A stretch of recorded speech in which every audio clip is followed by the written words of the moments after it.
संतजन अपनी कथाओं में एक प्रसंग सुनाते हैं मेघनाथ के अयोध्या आने की और श्री लक्ष्मण जी द्वारा उसे बंदी बना लेने की।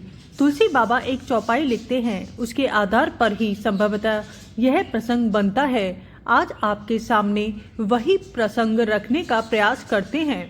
जब लंका युद्ध में मेघनाथ ने लक्ष्मण जी को शक्ति मार दी और लक्ष्मण जी अचेत पड़ गए तो भगवान श्री राम भाई का कष्ट देखकर विलाप करने लगे। विलाप करते हुए वह अपने बचपन की एक घटना स्मरण किया करते हैं, जब लक्ष्मण जी ने मेघनाथ को बंदी बना लिया था। भगवान श्री राम भावुक होकर विलाप करते हुए कहते हैं कि अगर उस दिन पिता के वचन ना माना होता तो आज यह दशा ना आती। पिता के वचन की लाज रखने के लिए वनवास में चले आए भगवान श्री राम पिताजी के किस वचन को मानने पर दुख प्रकट कर रहे हैं, इसकी एक कथा है, उसका आप आनंद लीजिए। एक बार रावण को समुद्र किनारे शिव आराधना के समय एक कमल पुष्प की पंखुड़ी कहीं से बहकर आती हुई दिखाई दी। पंखुड़ी अद्वितीय सुंदर थी। रावण ने ऐसा सुंदर कमल दल नहीं देखा था।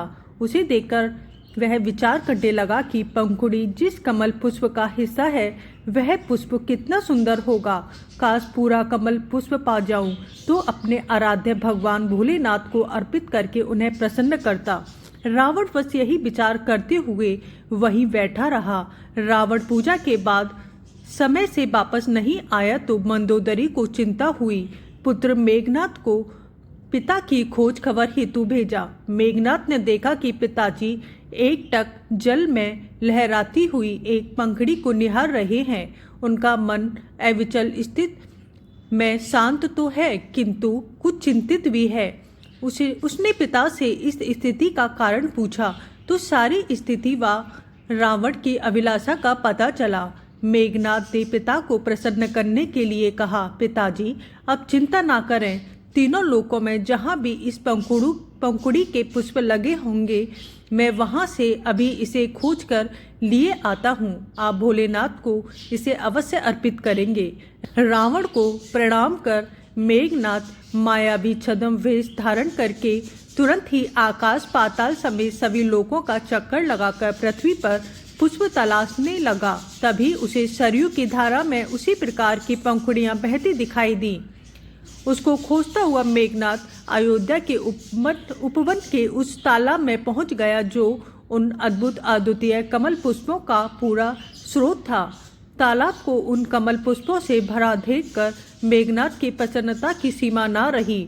बिना विलंब किए उसने पुष्प तोड़ना शुरू किया। अचानक किसी अजनबी को महाराज दशरथ के बगीचे में पुष्प तोड़ते देखकर रखवालों ने पास ही खेल रहे श्री राम लखन आदि को खबर कर दी। वे तुरंत आए और मेघनाथ को पकड़ लिया।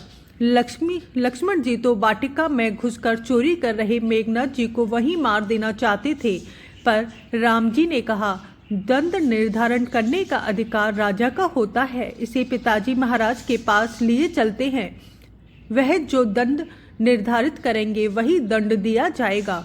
मेघनाथ को बांधकर वह महाराज दशरथ के पास ले गए। दशरथ जी ने उनका परिचय आदि के बाद पूरा वृत्तांत व पुष्प चोरी करने का कारण जाना। फिर वह बोले, निसंदेह इसने बिना अनुमति वाटिका में प्रवेश कर अपराध किया है, परंतु यह पितृभक्ति के भाव में था, इसलिए इससे यह घृष्टता हो गई। अपने पिता की सेवा में निकले इसके प्राण मत लो, इसे पुष्प देकर छोड़ दो। जब मेघनाथ ने लंका युद्ध में लक्ष्मण जी पर शक्ति का प्रहार कर विकट स्थिति पैदा कर दी, तब राम जी भाई के शोक में विलाप करते हुए स्मरण करने लगे। दुखी हृदय से पिताजी की आज्ञा का स्मरण करते हुए श्री राम जी ने कहा, यदि मैं जानता कि यह मेघनाथ मेरे भाई लखन के प्राणों के संकट का कारण बनेगा तो मैं उस समय पिताजी के वचन न मानता और लक्ष्मण को इसके प्राण लेने देता।